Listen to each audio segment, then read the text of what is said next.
Hello guys, welcome back to our channel കുപ്പിക്കുള്ളിലെ അധോലോകം. അപ്പോൾ നമ്മളിന്ന് വന്നിരിക്കുന്നത് ബേസിക് മെക്കാനിക്കൽ എഞ്ചിനീയറിങ്ങിൻ്റെ ചാപ്റ്റർ 1 ആയിട്ടുള്ള കൺസെപ്റ്റ് ഓഫ് തെർമോഡൈനാമിക്സിൻ്റെ കുറച്ച് പാട്ട് ഡിസ്കസ് ചെയ്യുന്നതിന് വേണ്ടിയിട്ടാണ്.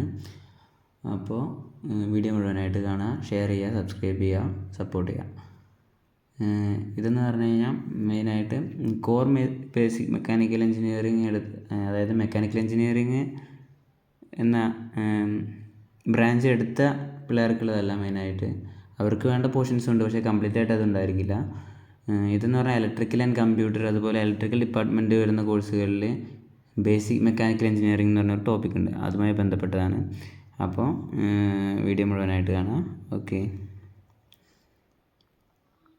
എന്ന് വെച്ച് കഴിഞ്ഞാൽ ഇതിൽ മെക്കാനിക്കൽ എഞ്ചിനീയറിങ്ങിന് വേണ്ട പാർട്ടില്ല എന്നല്ല, ചില പോർഷൻസ് ഉണ്ടാവാൻ സാധ്യത കുറവാണ്. അതുകൊണ്ട് ചെക്ക് ചെയ്തിട്ട് സിലബസ് നോക്കിയതിന് ശേഷം പഠിക്കാം. ഓക്കെ,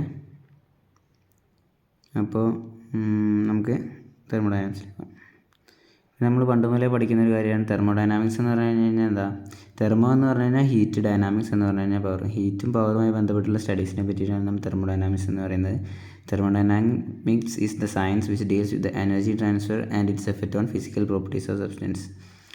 അപ്പോൾ ഈ സ്റ്റേറ്റ്മെൻറ്റ്സൊക്കെ ജസ്റ്റ് ഒന്ന് വായിച്ച് നോക്കാം. പിന്നെ ചിലപ്പോൾ 1 മാർക്കിന് 2 മാർക്കിനൊക്കെ സ്റ്റേറ്റ്മെൻറ്റ് ചോദിക്കാൻ, അഥവാ ചോദിച്ചു കഴിഞ്ഞാൽ അപ്പോൾ എഴുതാൻ വേണ്ടിയിട്ട് മാത്രം ജസ്റ്റ് ഒന്ന് നോക്കി ചോദിക്കാം. പിന്നെ ക്ലാസിക്കൽ, സ്റ്റാറ്റിസ്റ്റിക്കൽ ഇങ്ങനെ 2 ഡിവൈഡ് ചെയ്തിട്ടുണ്ട് തെർമോഡൈനാമിക്സിനെ. അത് തന്നെ മൈക്രോസ്കോപ്പിക് അങ്ങനെ ഒരു ഡിവിഷൻ കൊടുത്തിട്ടുണ്ട്. അപ്പോൾ ഇതൊക്കെ ജസ്റ്റ് ഒന്ന് വായിച്ചു പോവുക.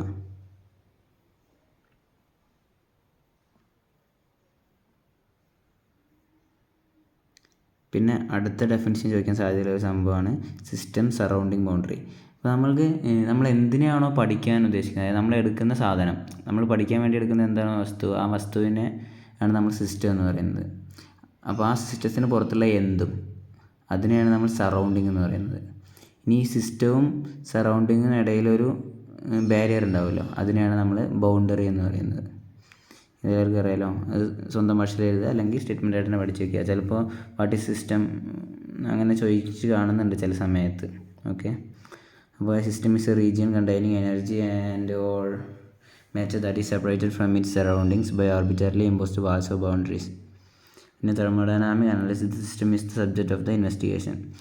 Everything external to the system is surrounding. A boundary is the surface that separates system and surroundings through which energy and mass may enter or leave the system. The control surface may be movable or fixed.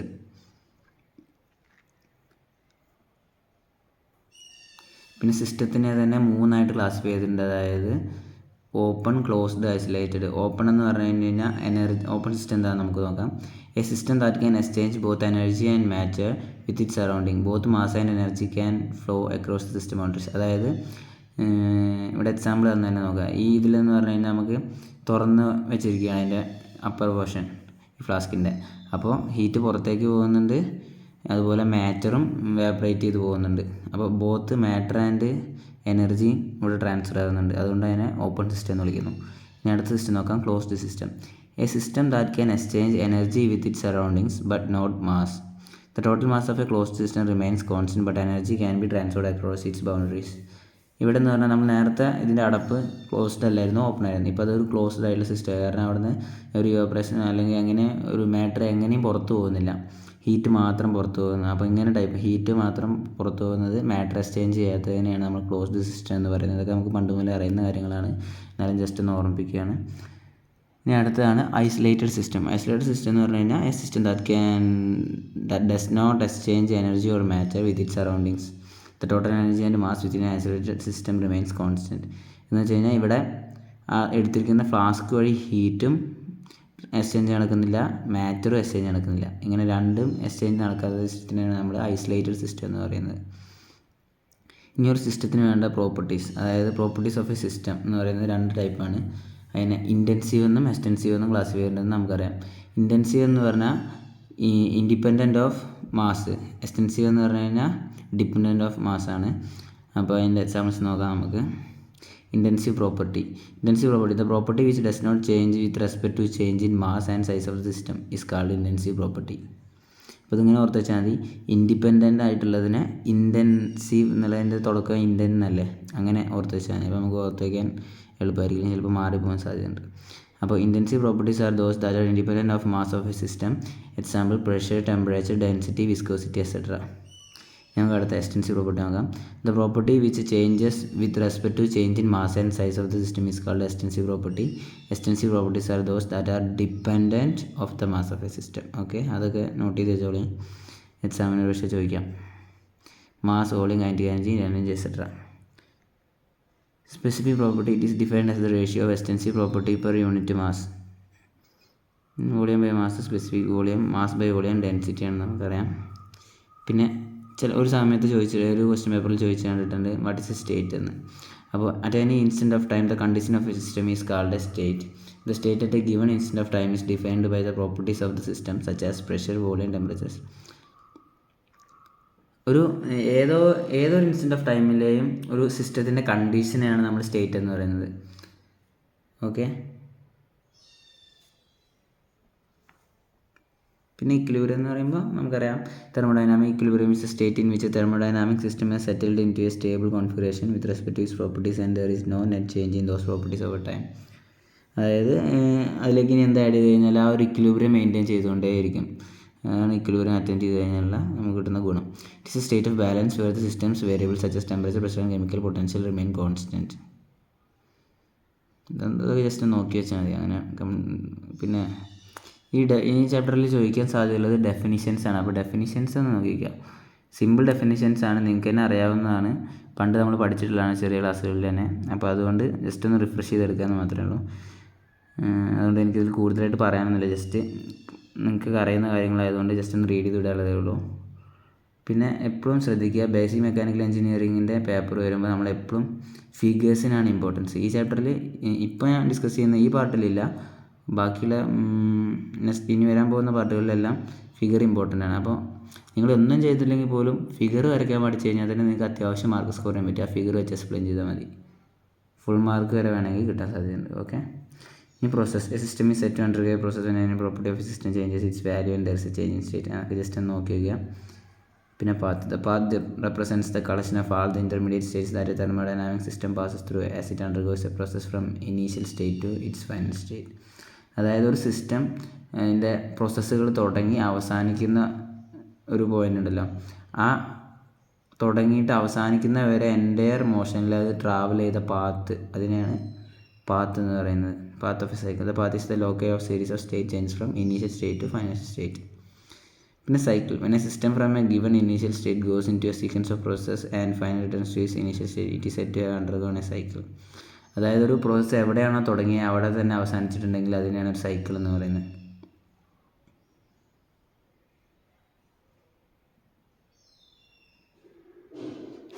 ഇനി നമുക്ക് thermodynamic പ്രോസസ്സുകളെ പറ്റി നോക്കാം. Thermodynamic പ്രോസസ്സുകൾ നമുക്കറിയാം, constant volume process ഉണ്ട്, constant pressure process ഉണ്ട്, constant temperature process ഉണ്ട്, adiabatic ഉണ്ട്, പോളിട്രോപ്പിക് ഉണ്ട്. ഇതൊക്കെ നമ്മൾ പണ്ട് മുതലേ കാണുന്നതാണ്. കോൺസ്റ്റൻറ്റ് വോളിയം ആകുമ്പോൾ എന്താണ്, ഐസോകോറിക് ആണ്. കോൺസ്റ്റൻറ്റ് ടെമ്പറേച്ചർ ആകുമ്പോൾ എന്താണ്, ഐസോ തെർമലാണ്. കോൺസ്റ്റൻറ്റ് പ്രഷർ ആകുമ്പോൾ എന്താണ്, ഐസോ ബാരിക് എന്ന് പറയും. അഡിയാബാറ്റിക് നമുക്കറിയാം. പിന്നെ ഈ ഫിഗർ ഇതൊന്നും അങ്ങനെ ചോദിച്ചു കണ്ടിട്ടില്ല, ഞാൻ ജസ്റ്റ് നോക്കിയാൽ ഇതൊന്നും എവിടെയും അങ്ങനെ ഇമ്പോർട്ടൻ്റ് ആയിട്ട് ചോദിക്കുന്നത് കണ്ടിട്ടില്ല ഈ എക്സാമുകൾക്ക്, അതുകൊണ്ട് ജസ്റ്റ് വായിച്ചു പോയാൽ മതി. പിന്നെ ഇതൊന്നും നോക്കിച്ചോ. Reversible. A reversible process is one that can be reverse without any net effect on system or surroundings. A process is said to be irreversible if it is possible for its effect to be eliminated in the sense that there is some way by which both the system and its surrounding can be exactly restored to their respective state. അതായത് നമുക്കൊരു external force കൊടുത്തിട്ടോ അല്ലെങ്കിൽ എങ്ങനെയെങ്കിലും നമുക്കതിനെ reverse ചെയ്യാൻ പറ്റും. അതായത് ഒരു change ഉണ്ടെങ്കിൽ അതിനെ നമുക്ക് റിവേഴ്സ് ചെയ്തിട്ട് പഴയ സ്റ്റേറ്റിലേക്ക് എങ്ങനെ എത്തിക്കാൻ പറ്റും. ഇറിവേഴ്സിബിൾ എന്ന് പറഞ്ഞു കഴിഞ്ഞാൽ നമുക്ക് എന്ത് ചെയ്ത് കഴിഞ്ഞാലും അതിൻ്റെ ഒറിജിനൽ ഉണ്ടായിരുന്ന സ്റ്റേറ്റിലേക്ക് എത്തിക്കാൻ കഴിയില്ല.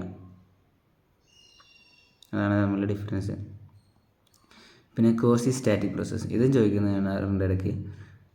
When a process proceeds in such a way that the system remains extremely close to an equilibrium state at all times it is called quasi static process. എന്ന് പറഞ്ഞാൽ ഒന്നുമില്ല, ഈ പ്രോസസ്സിലെന്ന് പറഞ്ഞു കഴിഞ്ഞാൽ എപ്പോഴും സിസ്റ്റം ഒരു ഇക്വിലിബ്രിയത്തിനോട് ചേർന്ന രീതിയിൽ ഇങ്ങനെ നടക്കുന്ന പ്രോസസ്സ്. ഈ പ്രോസസ്സ് എപ്പോഴും ഒരു ഇക്വിലിബ്രിയത്തിനോട് നിയറായിട്ട് ഇങ്ങനെ മെയിൻറ്റെയിൻ ചെയ്ത് പോകുന്നൊരു പ്രോസസ്സായിരിക്കും. അതുകൊണ്ടാണ് ഇതിനെ ക്വാസി സ്റ്റാറ്റിക് പ്രോസസ്സ് എന്ന് പറയുന്നത്. അതെന്ന് പറഞ്ഞാൽ അതുകൊണ്ട് തന്നെ ഇക്വിലിബ്രിയത്തിനോട് അടുത്തായിട്ട് എപ്പോഴും മെയിൻറ്റെയിൻ ചെയ്യുന്നത് കൊണ്ട് തന്നെ ഇത് ഒരു ഇൻഫിനിറ്റ്ലി സ്ലോ പ്രോസസ്സാണ്. അതിലുള്ള ഓരോ സ്റ്റേറ്റ്, അതായത് സ്റ്റേറ്റ് എന്ന് പറഞ്ഞാൽ എന്താ നമ്മൾ പറഞ്ഞത്, state is at any instant of time the condition of a system is called state എന്നല്ലേ. അപ്പോൾ it is A infinitely slow process in which each state is equilibrium. ഓരോ സ്റ്റേറ്റും അതിൽ ഇക്വിലിബ്രിയത്തിൽ ആയിരിക്കും ഈ പ്രോസസ്സിൽ, അതായത് ക്വാസി സ്റ്റാറ്റിക് പ്രോസസ്സിൽ. പിന്നെ അതിൽ പറയുന്നൊരു പോയിന്റ് എന്താ വെച്ച് കഴിഞ്ഞാൽ all quasi static process are not reversible. അതായത് എല്ലാ ക്വാസി സ്റ്റാറ്റിക് പ്രോസസ്സുകളും റിവേഴ്സിബിൾ അല്ല. അതിലൊരു എക്സെപ്ഷൻ ഉണ്ട്, അതാണ് ഫ്രിക്ഷൻലെസ് ക്വാസി സ്റ്റാറ്റിക് എന്ന് പറയുന്നത്. അതെന്ന് പറഞ്ഞാൽ റിവേഴ്സിബിൾ ആയിട്ടുള്ളൊരു സംഭവമാണ്. ഓക്കെ, ഇനി zeroth law of thermodynamics. The zeroth law of thermodynamics നോക്കാം നമുക്ക്. അതായത് ഇതൊന്നുമില്ല, അത് മലയാളത്തിൽ പറഞ്ഞു കഴിഞ്ഞാൽ രണ്ട് തെർമോഡൈനാമിക് സിസ്റ്റംസ് ഇക്വിലിബ്രിയത്തിലാണെന്നുണ്ടെങ്കിൽ, അതായത് ടെമ്പറേച്ചർ രണ്ട് സെയിം ആണെന്നുണ്ടെങ്കിൽ, തെർമൽ ഇക്വിലിബ്രിയത്തിലാണെന്നുണ്ടെങ്കിൽ, ഇത് രണ്ടും സെപ്പറേറ്റ്ലി ഒരു അനദർ സിസ്റ്റവുമായിട്ട് ഇക്വിലിബ്രിയത്തിലാണെന്നുണ്ടെങ്കിൽ നമുക്ക് പറയാൻ പറ്റും ഇത് മൂന്ന് സിസ്റ്റവും ഇക്വിലിബ്രിയത്തിലാണ്, തെർമൽ ഇക്വിലിബ്രിയത്തിലാണ്. അതായത് എ എന്നത് ബി ആയിട്ട് ഇക്വിലിബ്രിയത്തിലാണെങ്കിൽ അതുപോലെ തന്നെ എ എന്നുള്ളത് സിയു ആയിട്ട് ഇക്വിലിബ്രിയത്തിലാണ്. അപ്പോൾ ഇതിൽ രണ്ടും ബോത്ത് എ ബിനോടും എ സിനോടും ഇക്വിലിബ്രിയത്തിലാണെന്നുണ്ടെങ്കിൽ നമുക്ക് പറയാൻ പറ്റും ബിയും സിയും ഇക്വിലിബ്രിയത്തിലാണെന്ന്. The zeroth law states that if two thermodynamic systems are both in thermal equilibrium with a third system separately എന്ന് മെൻഷൻ ചെയ്യണേ, separately, then the two systems are in thermal equilibrium with each other. ഈ statement പഠിച്ചു വെച്ചോ, ചിലപ്പോൾ define zeroth law of thermodynamics എന്നൊക്കെ ചോദിക്കും. If system A is in thermal equilibrium with system B and system A is also in thermal equilibrium with system C, ഇതാണ് ഇപ്പോൾ ഞാൻ പറഞ്ഞത്.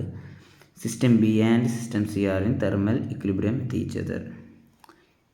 എ ബി ആയിട്ട് സെപ്പറേറ്റ് ആയിട്ട് തെർമൽ ഇക്വിലിബ്രിയത്തിലാണെന്നുണ്ടെങ്കിൽ, അതുപോലെ തന്നെ എ സിയും തെർമൽ ഇക്വിലിബ്രിയത്തിലായിരുന്നുവെങ്കിൽ അപ്പോൾ നമുക്ക് പറയാൻ പറ്റും ബിയും സിയും തെർമൽ ഇക്വിലിബ്രിയത്തിലാണ് എന്ന്. ഓക്കെ,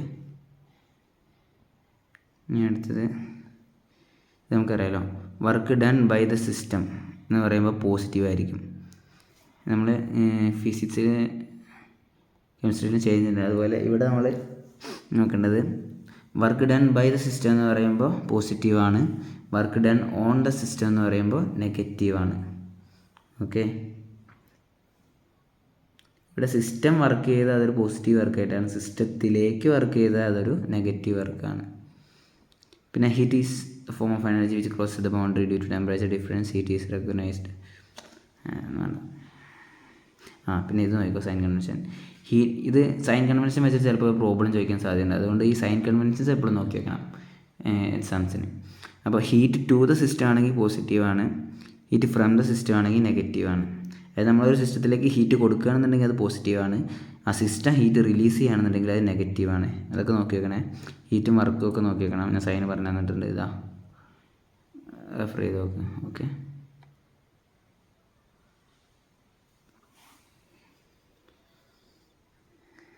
ഇനി enthalpy. Enthalpy is total energy of heat in the system which is equivalent to the sum of total energy and resultant energy due to its pressure and volume. അതായത് H is equal to U plus VV. ഇതൊക്കെ നമുക്ക് അറിയുന്നതാണ് എൻതാൽപ്പിയുടെ equations ഒക്കെ.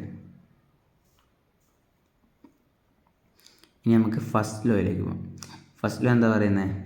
When a closed system is undergoing in a cycle, net heat transfer is proportional to work transfer. When a small amount of work dW is applied to a closed system undergoing a cycle, the work supplied will be equal to the heat transfer or heat produced in the system. എന്ന് പറഞ്ഞാൽ heat എന്ന് പറയുന്നത് വർക്കിന് equal ആയിരിക്കും എന്നാണ് പറയുന്നത്. Heat supplied എന്ന് പറയുന്നത് വർക്കിന് ഈക്വൽ ആയിരിക്കും, വർക്ക് ഡണ്ണിന് ഈക്വൽ ആയിരിക്കും എന്നാണ് ഈ ലോ പറയുന്നത്. അതായത് sum of DQ is equal to J into sum of DW.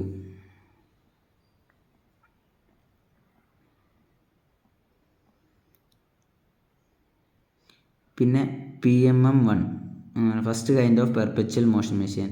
PMM എന്ന് പറഞ്ഞാൽ പെർപെച്വൽ മോഷൻ മെഷീനാണ്.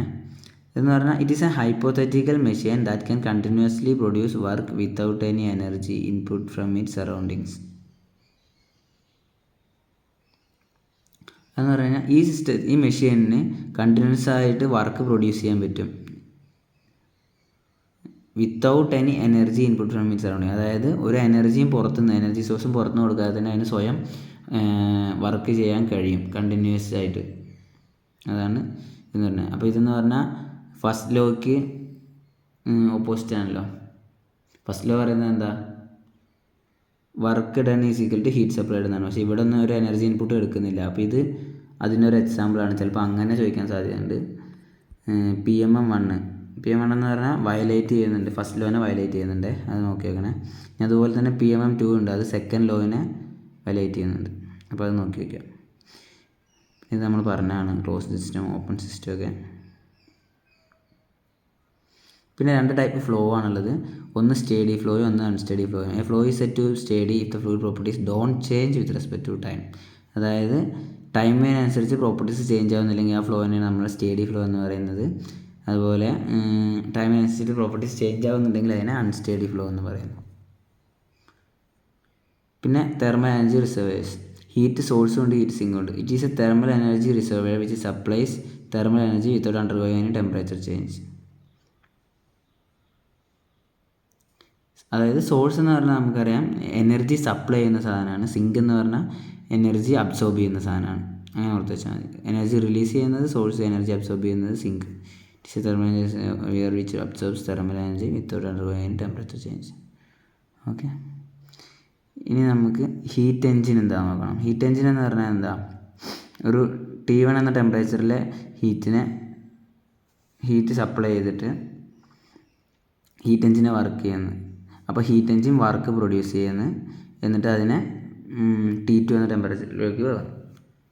അപ്പോൾ ഇതിൻ്റെ എഫിഷ്യൻസി എന്ന് പറഞ്ഞാൽ ഔട്ട്പുട്ട് ബൈ ഇൻപുട്ട്. വർക്ക് അവിടെ ഔട്ട്പുട്ടായിട്ട് നമുക്ക് വർക്കാണ് കിട്ടുന്നത്. നമ്മൾ ഇൻപുട്ടായിട്ട് എന്താ കൊടുക്കുന്നത്, ഹീറ്റാണ് കൊടുക്കുന്നത്, അല്ലെങ്കിൽ ഹീറ്റാണ് കൊടുക്കുന്നത്. അങ്ങനെ ഇക്വേഷനുണ്ട്. Heat is equal to 1 - Q2/Q1. Final heat by ഇനീഷ്യലായിട്ട് നമ്മൾ കൊടുത്ത ഹീറ്റ്.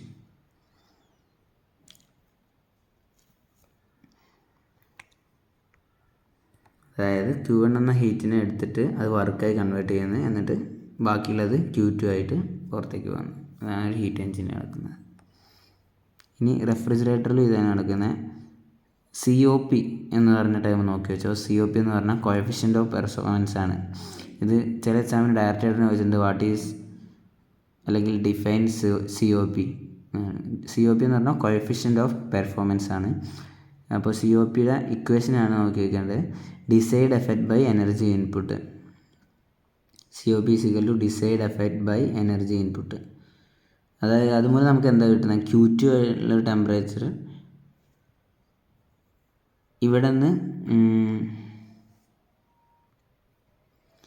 നമ്മൾ ഹീറ്റ് എൻജിനിൽ കണ്ടു വർക്ക് ഇത് റിലീസ് ചെയ്യുകയാണ് ചെയ്യുന്നത്. പക്ഷെ നമ്മൾക്ക് ഇവിടെ എന്താ ചെയ്യുന്നത്, നമ്മൾ ഈ ഒരു റീജിയനിലെ ടെമ്പറേച്ചർ ഒരു വർക്ക് കൊടുത്തിട്ട് ഇവിടുന്ന് അബ്സോർബ് ചെയ്തിട്ട് വേറൊരു ടെമ്പറേച്ചറിലേക്ക് മാറ്റുകയാണ് ചെയ്യുന്നത്. അപ്പോൾ ഇവിടെ നമ്മൾ ഒരു എക്സ്റ്റേണൽ വർക്ക് ഇതിലോട്ട് ചെയ്യണം, സിസ്റ്റത്തിലോട്ട്. മറ്റൊരിടത്ത് നമ്മൾ സിസ്റ്റമാണ് പുറത്തേക്ക് വർക്ക് റിലീസ് ചെയ്യുന്നത്. പക്ഷേ ഇവിടെ നമ്മൾ ഇത് നടക്കണമെന്നുണ്ടെങ്കിൽ ഈ പ്രോസസ്സ്, അതായത് ലോ ടെമ്പറേച്ചറിൽ നിന്ന് ഹൈ ടെമ്പറേച്ചറിലേക്ക് ഇതിൻ്റെ ഫ്ലോ നടത്തണമെന്നുണ്ടെങ്കിൽ നമുക്കൊരു എക്സ്റ്റേണൽ വർക്ക് കൊടുക്കേണ്ടി വരുന്നത്. അതാണ് ഇവിടെ കാണിച്ചിട്ടുണ്ടായിരുന്നത് ഈ ഫിഗറിൽ. ഓക്കെ, അപ്പോൾ ഡിസൈഡ് എഫക്റ്റ് എന്ന് പറഞ്ഞാൽ Q2, എനർജി ഇൻപുട്ട് എന്ന് പറയുന്നത് വർക്ക് ഡൺ ആണ്, അതായത് Q1 - Q2.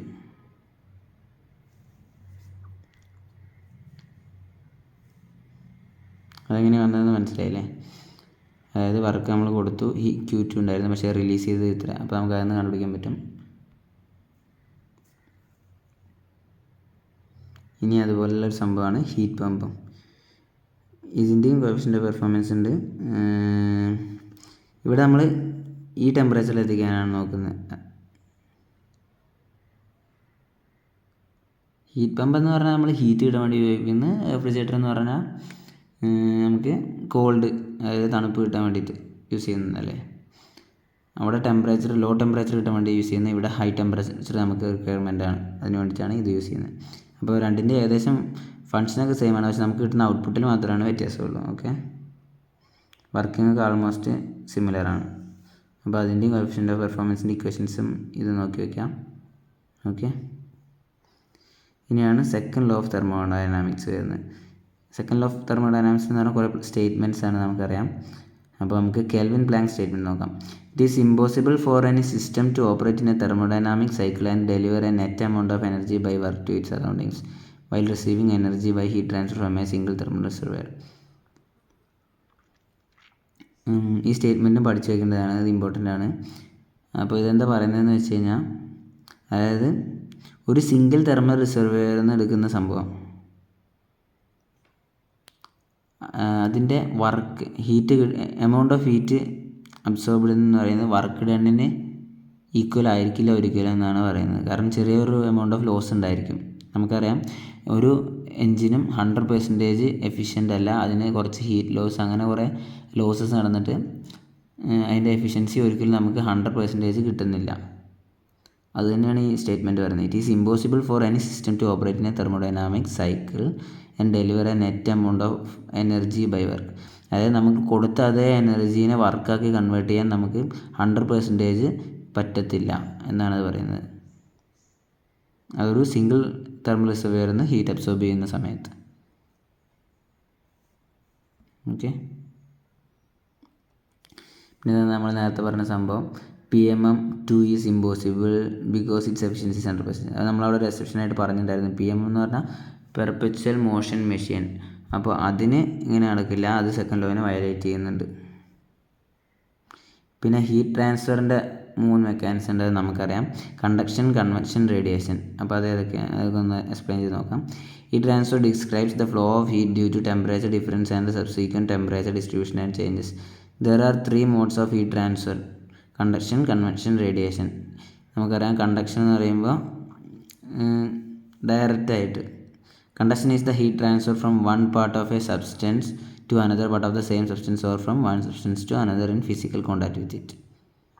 അതെന്ന് പറഞ്ഞു കഴിഞ്ഞാൽ നമുക്ക് ജസ്റ്റ് നമ്മൾ റിയൽ ലൈഫ് എക്സ്പീരിയൻസിൻ്റെ അടുത്ത് നോക്കിയാൽ നമ്മളൊരു കമ്പി കയ്യിൽ പിടിച്ചിട്ട് ചൂടാക്കുന്നു, അപ്പോൾ നമ്മുടെ കയ്യിലേക്ക് ആ ചൂട് കിട്ടുന്നുണ്ട് ഇല്ലേ, അതാണ് കണ്ടക്ഷൻ. അതായത് ഡയറക്റ്റ് കോൺടാക്റ്റിൽ വരുമ്പോൾ കിട്ടുന്നത്. കൺവെക്ഷൻ എന്ന് പറയുന്നത് നോക്കാം. കൺവെക്ഷൻ നമുക്കറിയാം, convection is a process of energy transport effected by the circulation or mixing of a fluid medium. The energy transfer in convection is mainly due to bulk motion of fluid particles. അപ്പോൾ ഈ conduction, convection, റേഡിയേഷൻ്റെ difference അല്ലെങ്കിൽ comparison ചോദിക്കുന്നുണ്ട്. അപ്പോൾ അത് 3 നോക്കി വെക്കണം. അതിൻ്റെ എക്സാമ്പിൾസും കുറച്ച് പോയിൻറ്റ്സും പഠിച്ച് വയ്ക്കാം. എന്ന് പറഞ്ഞാൽ നമ്മൾ ഇവിടെയാണ് ഹീറ്റ് ചെയ്യുന്നത്, പക്ഷേ അതിൻ്റെ ഫ്ലൂയിഡിൻ്റെ സർക്കുലേഷൻ കാരണം ആ ഹീറ്റ് എല്ലായിടത്തേക്കും സ്പ്രെഡ് ആവും. കൺവെക്ഷൻ്റെ എക്സാമ്പിളാണ് ഇത്. പിന്നെ റേഡിയേഷൻ നമുക്കറിയാം, നമ്മൾ ഈ ക്യാമ്പ് ഫയറിലൊക്കെ ചൂട് കായുന്ന ഇല്ലേ, അപ്പോൾ നമുക്ക് അതിൻ്റെ ഹീറ്റിൻ്റെ റേഡിയേഷൻ അല്ലേ നമുക്ക് കിട്ടുന്നത്. നമ്മളിപ്പോൾ ഡയറക്റ്റ് കോൺടാക്ട് ചെയ്യുകയൊന്നും ചെയ്യുന്നില്ലല്ലോ. അപ്പോൾ ആ മെത്തേഡ് ഓഫ് ഹീറ്റ് ട്രാൻസ്ഫറിനെയാണ് റേഡിയേഷൻ എന്ന് പറയുന്നത്. Okay, radiation is the transmission of heat in the form of radiant energy or wave motion from one body to another across an interval base. അതായത് ഒരു മീഡിയത്തിലൂടെ radiation ഫോമിൽ നമ്മളിലേക്ക് എത്തുന്ന ഒരു ഫോം ഓഫ് എനർജി ആണ് റേഡിയേഷനായിട്ട് നമുക്ക് കിട്ടുന്നത്. ഇനി Fourier law of heat conduction. ഇത് നമ്മൾ കണ്ടക്ഷൻ ചോദിച്ചു കഴിഞ്ഞാൽ അതിന് എഴുതാൻ പറ്റിയ ഒരു പോയിൻ്റാണ് ഇത്. അതിൻ്റെ താഴെ എഴുതേണ്ട പോയിൻ്റാണിത്. അസംഷൻ ഇതിലെന്ന് പറയുന്നത് സ്റ്റേഡി സ്റ്റേറ്റ് കണ്ടീഷനായിട്ടാണ് എടുത്തേക്കുന്നത്. 1 ഡയറക്ഷനിലാണ്, നോ ഇൻ്റർണൽ ഹീറ്റ് ജനറേഷനാണ് എടുത്തേക്കുന്നത്. ഇതൊക്കെ അതിൽ അസ്യൂം ചെയ്തിട്ടാണ് നമ്മൾ ആ ലോ എഴുതിയിരിക്കുന്നത്. ഈ ലോ എന്താണെന്ന് നോക്കാം. Fourier law it states that rate of heat conduction between 2 surface is directly proportional to area normal to the heat flow and temperature gradient. അതെന്ന് പറയുന്നത് ഹീറ്റ് കണ്ടക്ട് ചെയ്തതെന്ന് പറയുന്നത് എന്തിനൊക്കെ ഡിപ്പെൻഡ് ചെയ്യുന്നുണ്ട്? ഏരിയ, അതായത് ഈ കണ്ടക്ഷൻ നടന്നതിൻ്റെ പെർപെൻഡിക്കുലർ ആയിട്ട് എടുത്തുള്ള ഏരിയനെയും ടെമ്പറേച്ചർ ഗ്രേഡിയൻറ്റിനെയും ഡിപ്പെൻഡ് ചെയ്യേണ്ടതെന്നാണ് ഫോറിയർ ലോ പറയുന്നത്. Q is equal to -KA into dT/dH. K എന്ന് പറയുന്ന തെർമൽ കണ്ടക്ടിവിറ്റി ആണ്. നെഗറ്റീവ് സൈൻ എന്തിനാണ് വെച്ചതെന്ന് വെച്ച് കഴിഞ്ഞാൽ സെക്കൻഡ് ലോനെ സാറ്റിസ്ഫൈ ചെയ്യാൻ വേണ്ടിയിട്ടാണ്. ഓക്കെ,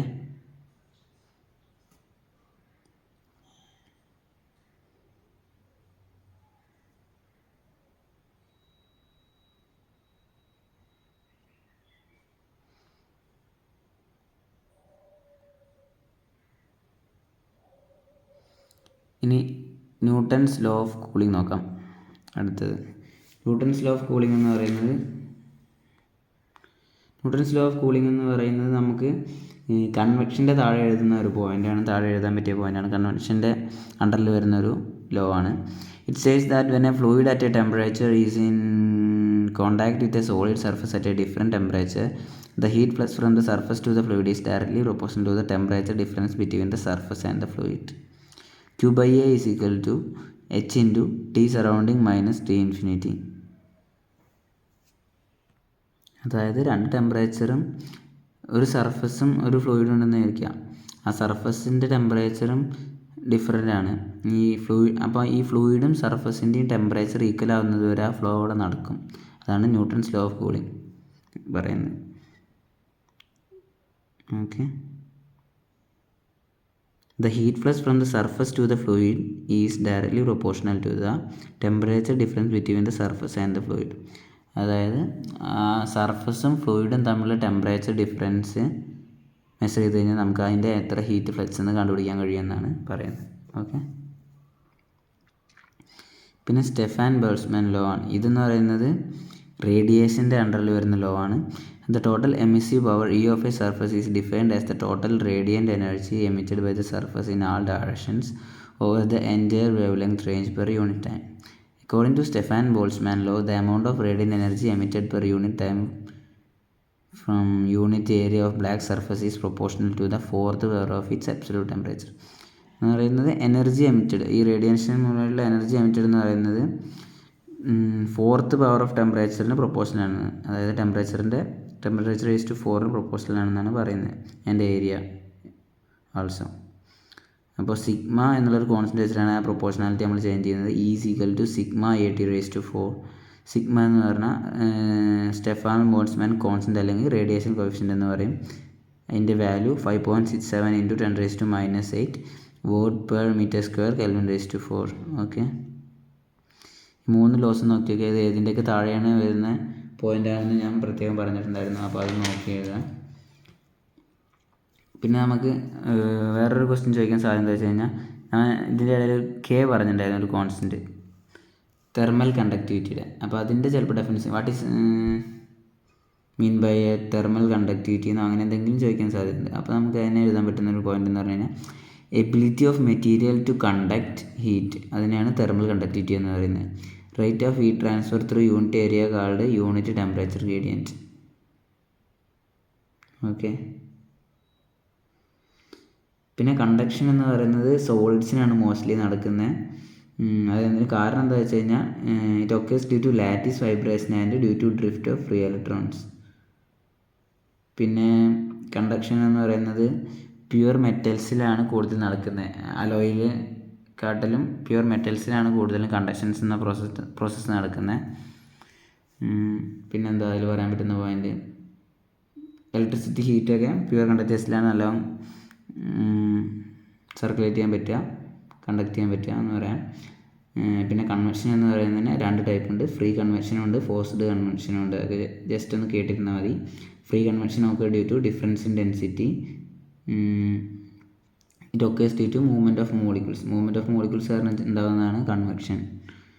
പിന്നെ റേഡിയേഷൻ ഫാസ്റ്റസ്റ്റ് മോഡ്, ചിലപ്പോൾ ഒരു പക്ഷേ ചോദിക്കാം which is the fastest mode of heat transfer എന്ന് ചോദിക്കാം. അപ്പോൾ നമ്മൾ എഴുതേണ്ടത് ഏതാണ് ആൻസർ, എന്താ fastest mode of heat transfer ഏതാ, റേഡിയേഷനാണ്. Okay, radiation. പിന്നെ അതിന് ലൈറ്റിനോട് സിമിലർ ആയിട്ടുള്ള പ്രോപ്പർട്ടീസാണ് നമുക്കറിയാം. ഇത്രയൊക്കെ പോയിൻറ്റ്സ് എഴുതിയാൽ മതി എൻ്റെ 3 ഓക്കെ. ഇനി എമിസിവിറ്റി എന്ന് പറയുന്നത് എന്ന് പറഞ്ഞു കഴിഞ്ഞാൽ emissive power of a real body by emissive power of black body, അങ്ങനെ ഒരു ഇക്വേഷൻ ഉണ്ട്. ജസ്റ്റ് നോക്കിയാൽ അത്ര ഇമ്പോർട്ടൻ്റ് അല്ല. അപ്പോൾ ഇത്രയും കാര്യങ്ങൾ ജസ്റ്റ് നോക്കാം. ഇനി അടുത്ത പാർട്ടുകളിലാണ് ഇമ്പോർട്ടൻ്റ് ആയിട്ടുള്ള കാര്യങ്ങൾ വരുന്നത്. അപ്പോൾ അതൊക്കെ ശ്രദ്ധിച്ച് നോക്കാം. ഇതിൽ ജസ്റ്റ് ഡെഫിനിഷൻസ് കാണാപ്പാഠം പഠിക്കാനുള്ളത് മാത്രമേ ഉള്ളൂ. നമുക്ക് മനസ്സിലാക്കേണ്ടതായിട്ടൊന്നും വലിയ കാര്യമായിട്ടുള്ള പുതിയ കാര്യങ്ങളൊന്നും നമ്മൾ പഠിച്ചിട്ടില്ല. ഓക്കെ, അപ്പോൾ ഇനി വരുന്ന വീഡിയോസ് കാണാം.